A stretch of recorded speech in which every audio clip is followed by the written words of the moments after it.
My name is Taiko. My works are mainly Japanese themed or influenced pieces. Some are conceptual and abstract, and some are figurative. I tend to use mainly three colors: red, black, and white. The concepts I explore include quietude, peacefulness, unity, harmony, and universality. I was raised in Japan, and I remember when I was a kid, we had many black and white photos. After traveling around the world for a while, my childhood memories started to overlap with other newer images and began to feel like they were all illusions. This month's shows are all in San Francisco.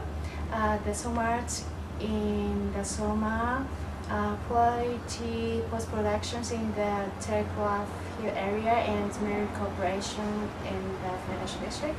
And also I have a solo show coming up next week at the Martin Brothers at California and Deep Bello.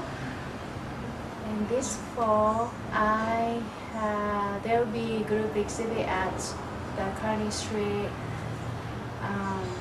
workshop, aperture, and benefit shows for the Market Street Gallery and Art Fest. Oh. And do you have a website or any way that people can look at your work or get a hold of you? Yes, it's taikofushimura.com. Okay. Well, thank you for being on Pacific Noise. Thank you. Thank you for having me.